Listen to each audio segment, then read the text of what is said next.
সর্বপুরে আর কি হলো এই দেখো দেবগণ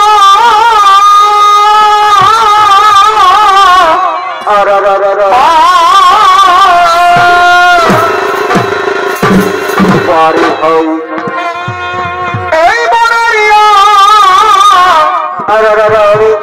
আনন্দে দেখো ভাই তারা করে না বন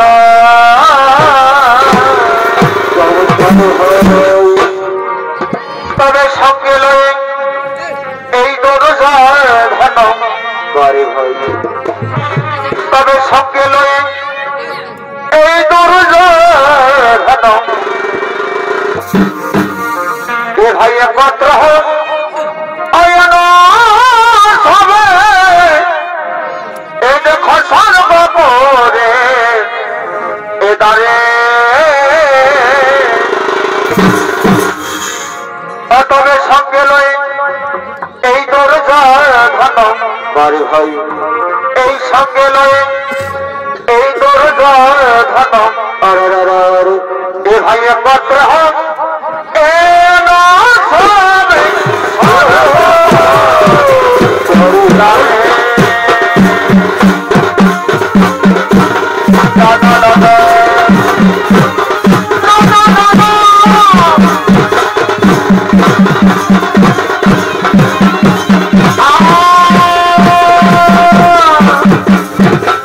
সমস্ত দেবগণ সর্বর শ্রীকৃষ্ণ ও সর্বর ঐশ্বর গুহার দুর্যোধন তারা গমন করছে সেই সর্বপুরের দিকে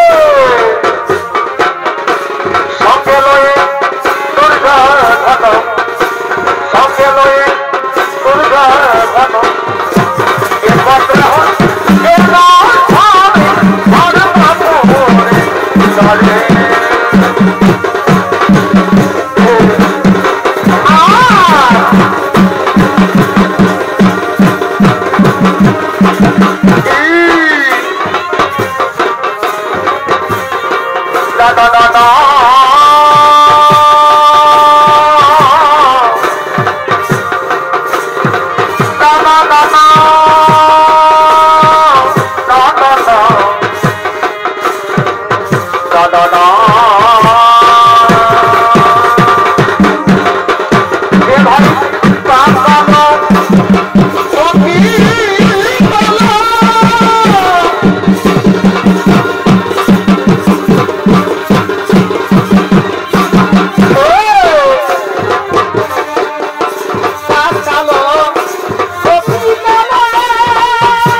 আর অপরদিকে ধর্মরাজ যুধিষ্ঠির সেই স্বর্গপুরের দিকে আগমন করে হচ্ছে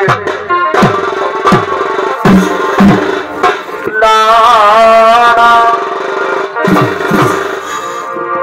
এ ভাই খসিলামি এই খারি মাতা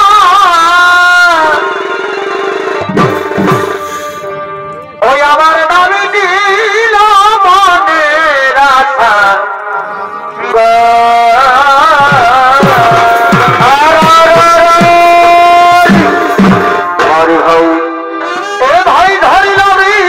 বারে ভাই এই ঘরে মাতা চমৎকার ভাই ওই আমার নামে দিল মনের আশা আর কি হলো হয় আবার বারে বা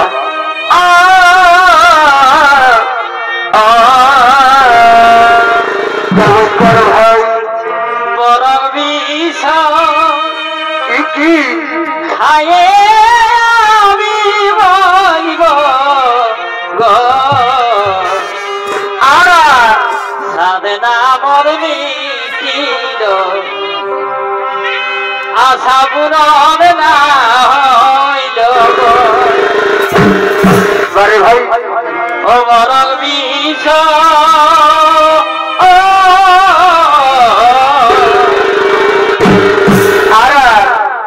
বরং বিষ খায়ে আমি মরিব সাধনা মর মিটিল আর আশা পূরণ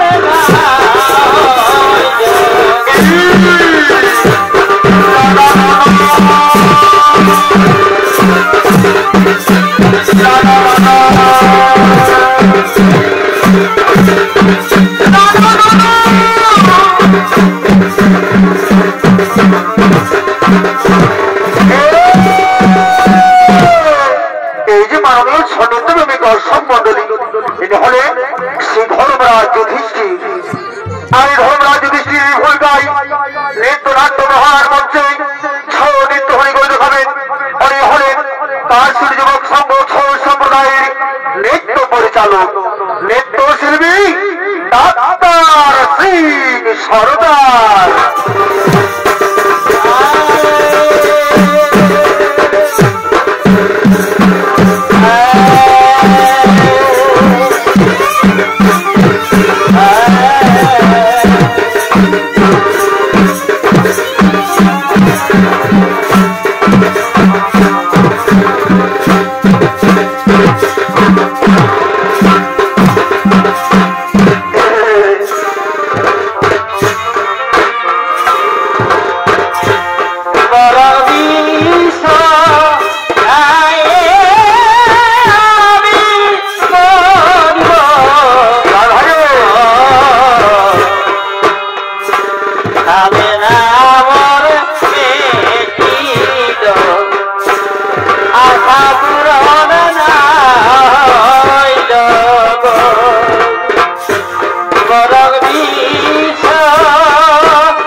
Come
Say,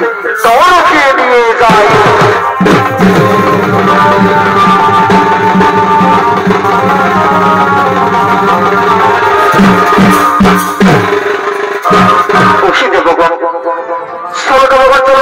उपराम से रीजन जो आलू कोरी गमन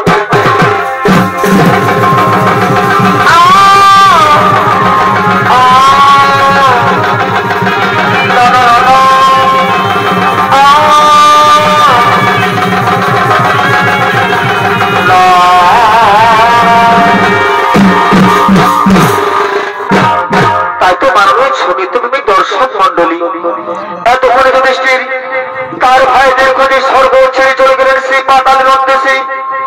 আর এদিকে মর্তভাবে পাণ্ডবরা স্বর্গযাত্রা করার সময় অভিমন্যু পুত্র পরীক্ষিতকে রাজদায়িত্ব দিতে চেয়েছিলেন,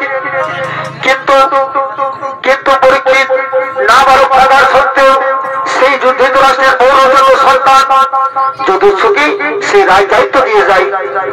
কিন্তু তার রাজ্যে দিন দিন অন্যায় অবিচার তাই তো মিথ্যা বই হয়ে ওঠে, হিংসা মনোবৃত্তি নিয়ে জীবন পাল্টানো প্রজারা শুধু প্রজাদের মনে নয় সমস্ত রাজ পরিবারের মধ্যে অহংকার জন্ম নেই। তাই তো রাজ পরিবারের সমস্ত রাজকন্যার নিত্যদিন সরাপান করে পানশালায় আক্রমণ হয়ে থাকে। তাই এতক্ষণে নিত্যদিন আজকেও সমস্ত রাজকন্যারা চলে চলেছেন সেই পানশালার দিকে।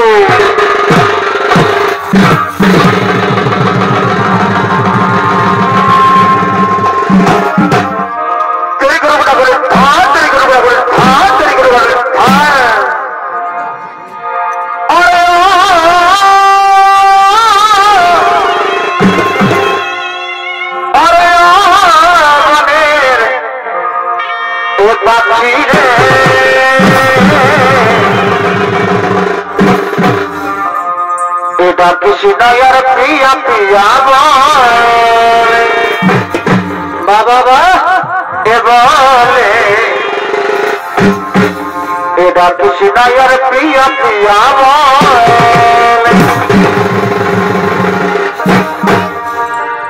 আরে পাখিয়া এই বড়টাকে শুনিয়া। আচ্ছা আচ্ছা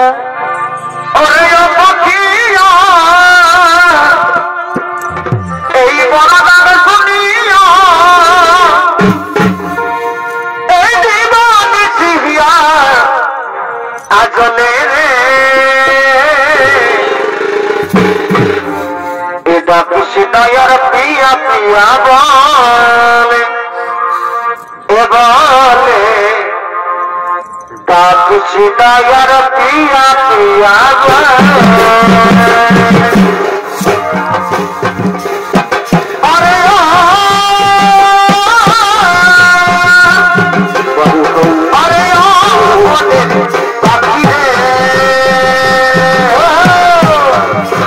কৃষ্ণ প্রিয়া প্রিয়া কৃষ্ণ প্রিয়া প্রিয়া বলে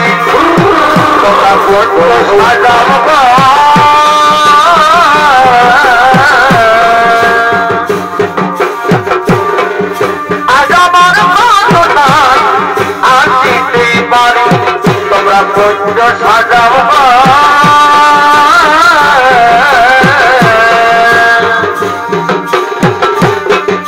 আজ আমার ঘটনা আসিতে পারি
খেলা খেলবো রাস্তা দিয়ে যে প্রথমে বেরোবে তার কাছ থেকে আমরা ওরালাই করবো। হে দিদি, তুমি ঠিক কথাই বলেছো দিদি। তবে দিদি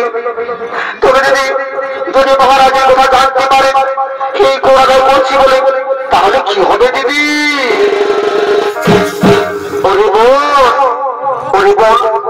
এই কোরালের কথা একটা কাক পক্ষেও টের পাবে না। আর সেই মহারাজ আর আমরা বিলম্ব করবো না, চলো আমরা খানিকক্ষণ ওইখানে একটু বিশ্রাম করি। তাই খুবই দিদি, আমরা খানিকক্ষণ একটু বিশ্রাম করি। তাই তো মাননীয় সমিতির দর্শক মন্ডলী, সমস্ত রাজকন্যারা ছড়া পরিষেবা করার জন্য কৌরালের জন্য অপেক্ষায় রয়েছে। আর সেই পথে সেই কুরুক্ষেত্রের মহাযোদ্ধা কর্ণের দ্বিতীয় স্ত্রী সুপ্রিয়া, তিনি নিজ মৃত স্বামীর সঙ্গে মাগরানি হয়ে নিজ গৃহের দিকে আগমন করছেন।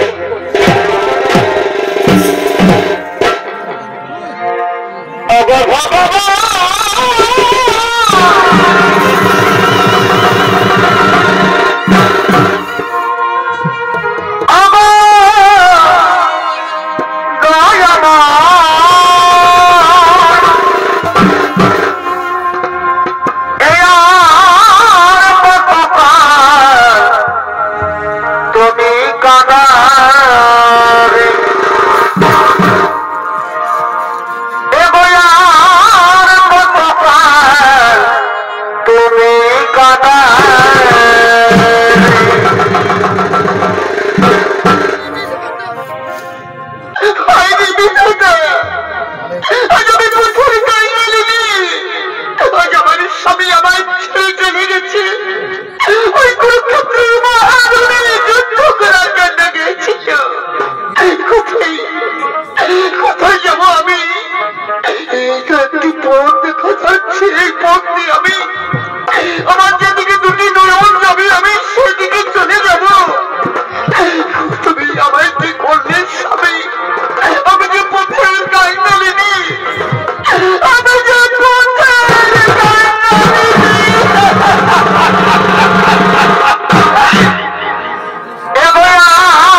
तुमके बंदे যাতায়াতে করে দিয়েছো কি কথা বলছো তোমরা রাজকন্যা না না আমি কোনদিন করে দিইনি আমি তো এই রাজ্যেরই একজন বাসিন্দা তবে কেন চলো আমার রাজ্যে করে দিতে হবে তুমি কি জানো না তুমি রাজ্যের হোক বা অন্য রাজ্যের হোক তোমাকে কিন্তু আমাদের কর দিতেই হবে কি বলছো তোমরা কি বলছো রাজকন্যা তোমরা ওই ভাগের রাজ্যের স্ত্রীর কাছে তোমরা কর দেবে তোমরা ভাগিনী রাজ্যের স্ত্রীর কাছে তোমরা কর দেবে তুমি অঙ্গরাজ্যের স্ত্রী ওরে বল সেই অঙ্গরাজ্যে যে গৌরবের পক্ষে যুদ্ধ করেছিল সে অঙ্গরাজ যে গৌরবের পক্ষে আমাদের পিতা বলে বনবাসী বাঁচিয়েছিল সমস্ত বংশ ধ্বংস করে পরিকল্পনা করেছিল তার স্ত্রী তুমি ওরে বল সেই তারিখে ছেড়ে দেওয়া চলবে না আমাদের পিতা বল অত্যাচার চরম প্রতিশোধ নেবো আমরা আমাদের পিতা বল অত্যাচার আমরা চরম প্রতিশোধ নেবো তুমি কি কথাই বলেছো আমরা আমাদের পিতা বল চরম প্রতিশোধ নেবো দিদি আমরা আমাদের পিতা বল চরম প্রতিশোধ নেবো তুমি কথা বলো না তোমরা কি কথা বলছো রাজকন্যা কোন ক্ষেত্রে যুদ্ধ অপরাজ্য বন্ধ হয়ে গেছে সমস্ত বড়দের পরাজয় হয়েছে তোমরা জয় লাভ করেছো এখন আমি অপরাধের সব বুঝতে পারছি না আরে তোমরা আমার কাছে কর দেবে না না আমার কাছে কিছু নেই কর দেওয়ার মতো তোমরা আমার শিখে দাও না রাজকন্যা তোমরা আমার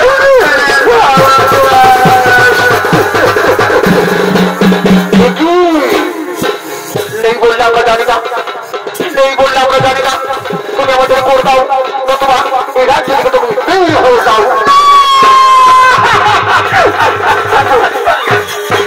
রাজকন্যা তোমরা রাজ্য থেকে আমায় বের করে দিও না এই রাজ্য থেকে আমি কোথায় চলে যাবো রাজকন্যা তবে ঠিক আছে তাই করবে আমি নগরে ভিক্ষে করবো তাই তো সেই ভিক্ষে করে আমি যা উপার্জন করবো আমি তোমাদের সেই উপার্জনই আমি তোমাদের করে দেবো তাই তো নগরবাসী মায়েরা এই রাজ্যে থাকার জন্য আমায় করে দিতে হবে সেই কোমর বিদ্যার খেলা বলো না গো আমি সহ্য করতে পারি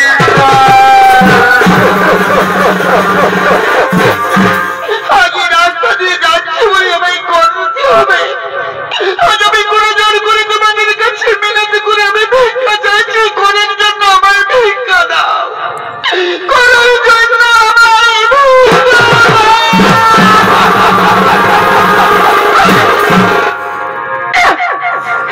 ভিক্ষা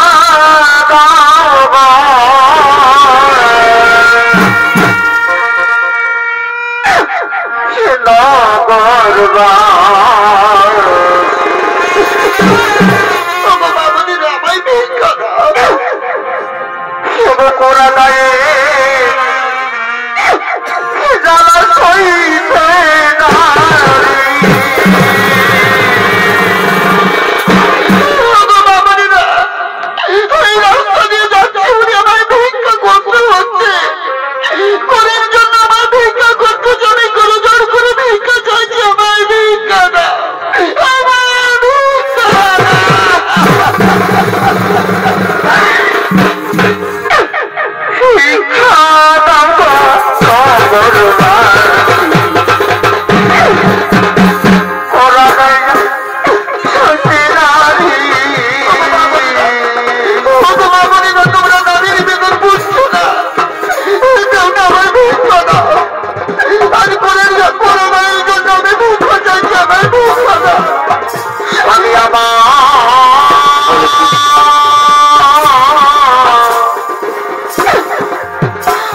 তোমার একটি রে দয়া একটি রে এই রাস্তা দিয়ে যাচ্ছে বলে আমি করে নাই যেন ভিক্ষা চাইতে হলো আমি করে যান করে আমি ভিক্ষা চাইছি আমার ভিক্ষা এখানে ওকে তোর লাগেনি তোর ভিক্ষা করছিস নগর নগর ভিক্ষা কর তবু আমার কর দিতে হবে তোকে তবু আমার কর দিতে হবে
আছে সুপ্রিয়া, তোমার স্বামী মহা সুখী আছে। শুধু তোমার স্বামীর ওই যত বড় সেই কুরুক্ষেত্রের মহাযুদ্ধে বীর গতি লাভ করেছে, তারা সবাই নিজ নিজ লোকে মহা সুখী আছে। চলো চলো সুপ্রিয়া, চলো আমার সঙ্গে আমার কুটিরে চলো। হে পাপরা যা তোমাকে ভোগ করতে হবে না। চলো সুপ্রিয়া, চলো আমরা সেই আমাদের কুটিরের দিকে করবি।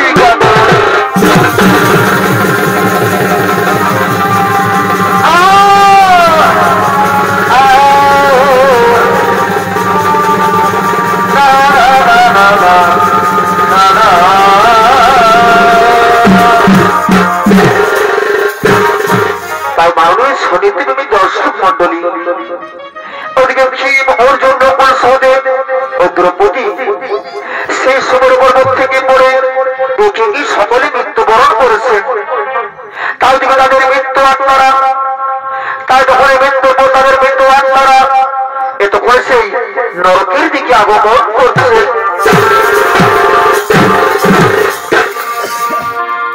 আর চিত্রগুপ্ত এই লিখেছেন খাতা,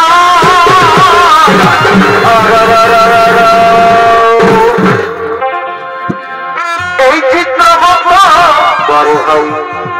এই লিখেছেন খাতা, এই হলে হবে না।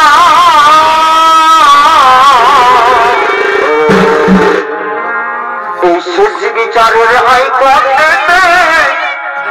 ওকিলি মেলে না, শেষ বিচারের হাইকোর্টে ওকিলি মেলে না। চিত্রগুপ্ত লিখেছেন কথা, চিত্রগুপ্ত লিখেছেন কথা, হলে হবে না। শেষ বিচারের হাইকোর্টে ওকিল মেলে না।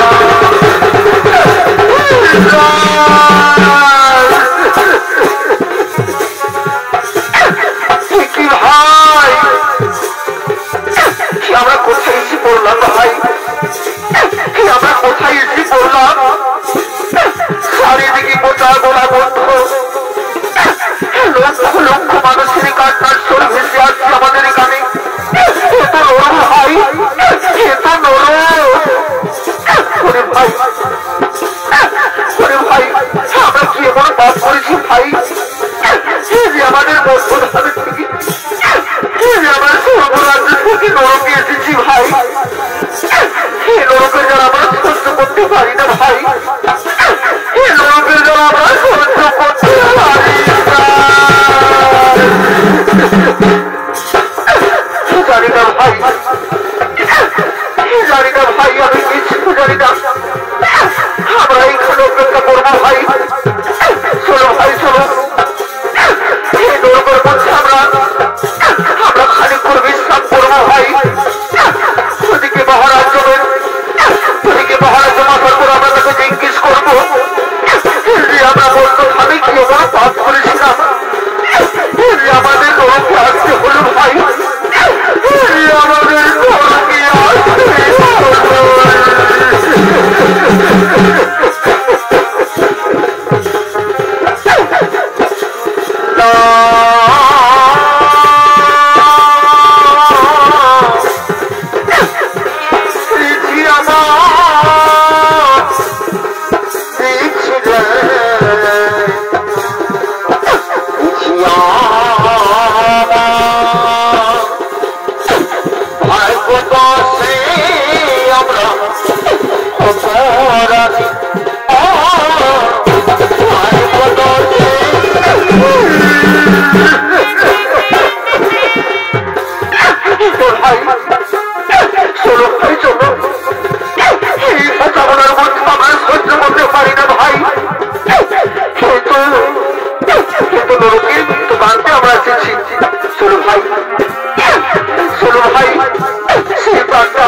আর ওদিকে সূর্যপুত্র যমরাজ, ওদিকে সূর্যপুত্র যমরাজ তার জন্তুদের সঙ্গে নিয়ে সে জমালের দিকে আগমন করছে।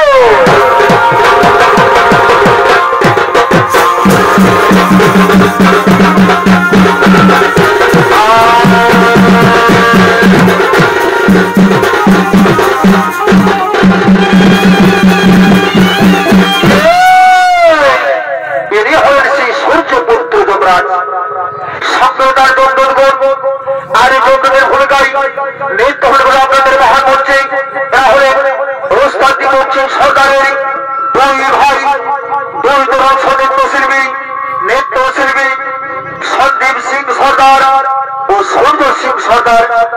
আর যোগাযোগের ভূমিকায় আপনাদের মহান মঞ্চে ছড়ি তৈরি করে খাবেন উনি হলেন আপনাদের সকলকে সুপরিচিত সনাম ধন্য নৃত্য শিল্পী ওস্তাদ বিপ্লব সিং সরকার।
सहस्र बसुल दिया घात करो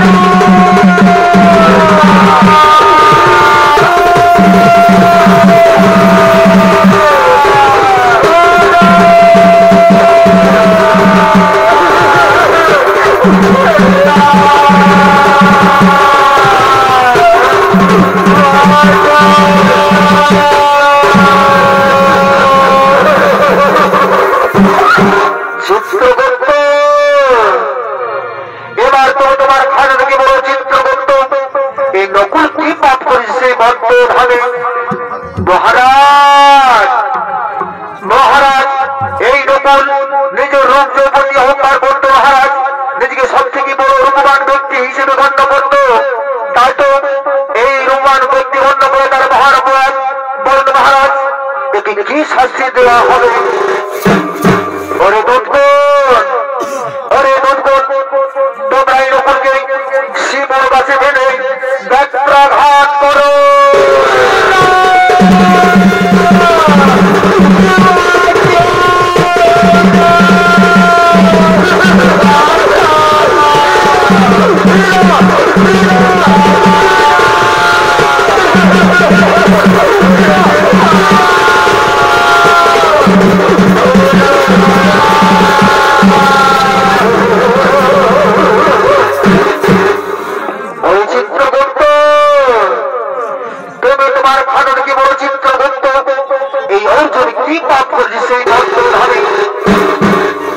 মহারাজ মহারাজ এই অর্জুন সব সময় সত্যনাশের গর্ব করতো মহারাজ, নিজেকে সব থেকে বড় ধনুধর বলে অহংকার করত এবং অন্যান্য ধনুধরদের তুচ্ছ মনে ভাবত। এই অর্জুনের কারণে এক লক্ষ বড় ধনুধর হতে পারেনি মহারাজ, এক লক্ষ বড় ধনুধর হতে পারেনি। চমৎকার চমৎকার অর্জুন তোমার বীরত্ব, এই বীরত্ব অর্জুন এ তোমার বীরত্ব নয়, এ তোমার মহাপাপ। তোমার অর্জুনকে 28 ফুট ফুটন্ত জলে ডুবিয়ে রেখো।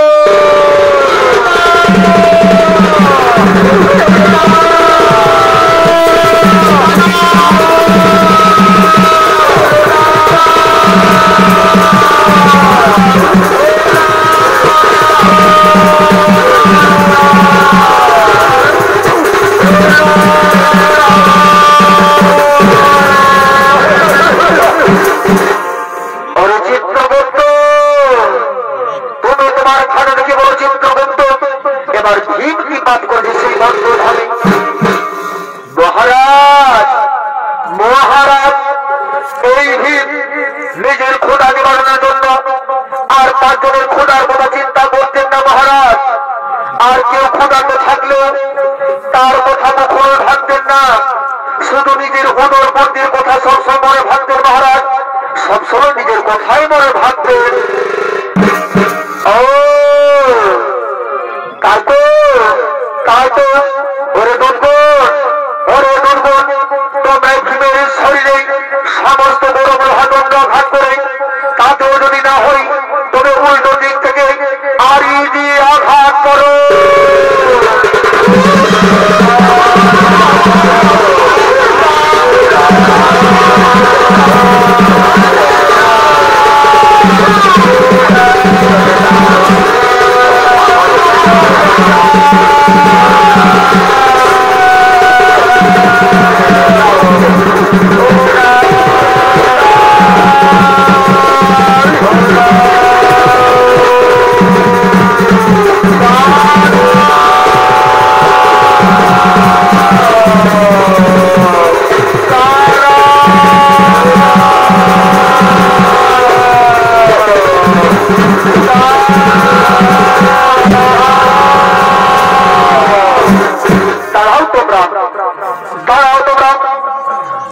আমার ভাইদের তোমরা এইভাবে শাস্তি দিচ্ছ কেন?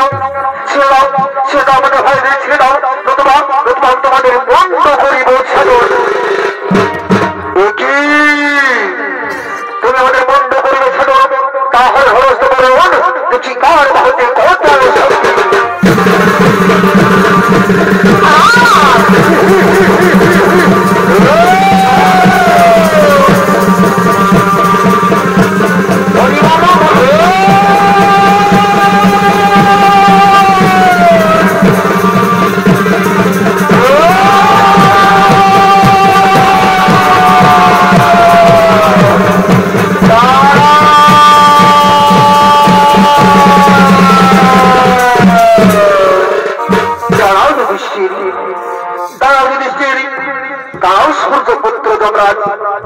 তোমরা যুদ্ধ করো না, তোমরা তোমাদের যুদ্ধ বন্ধ করো। সঙ্গে সঙ্গে যুধিষ্ঠির বলে উঠলেন, মহাদেব আমার সম্মুখে আমাদের ভাইয়ের রত্নে আমি সহ্য করতে পারি না, তাই তো বাধ্য হয়ে আমি রণ করতে বসেছি। সঙ্গে সঙ্গে যমরাজ বলে উঠলেন, মহাদেব আমি আমার কর্ম করছি মাত্র মহাদেব, ঠিক আমার কিছুই অপরাধ নেই। সঙ্গে সঙ্গে দেবাদেবী মহাদেব বলে উঠলেন, বুঝেছি বুঝেছি, ওরে যুধিষ্ঠির, ওরে যমরাজ, তোমরা তোমাদের যুদ্ধ বন্ধ করো, তোমরা তোমাদের যুদ্ধ বন্ধ করো। ওরে যুধিষ্ঠির, তোমার ভাইরা সকলে পাপ কাজ করেছিল বলে তাদের নরক যন্ত্রণা ভোগ করতে হয়েছে। এর আগে কৌরবেরা নরক যন্ত্রণা ভোগ করে স্বর্গযজ্ঞ দেখছেন, তাতে এবার তোমরাও নরক যন্ত্রণা ভোগ করে তোমরাও সেই স্বর্গের দিকে আগমন করবে। ওরে যুধিষ্ঠির, ওরে যুধিষ্ঠির, তুমিও কুরুক্ষেত্রের মহাযুদ্ধে, তুমি সেই কুরুক্ষেত্রের মহাযুদ্ধের সময় মিথ্যা কথা বলেছিলে, তাই তো তোমাকেও নরক যন্ত্রণা দর্শন করতে হলো। মনে রেখো, মনে রেখো, যে পাপ করবে তাকেই নরক যন্ত্রণা ভোগ করতে হবে। তাই তো তোমাদের নরক যন্ত্রণা ভোগ করা হয়ে গেছে। এবার তোমরা এবার এবার চলে সেই স্বর্গপুরের দিকে আমরা করবো গমন।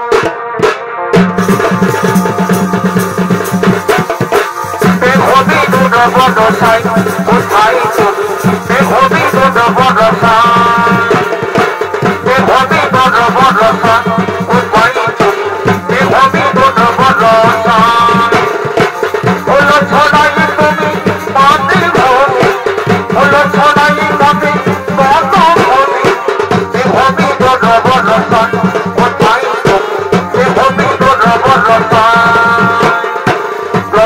তুমি খেলে হরি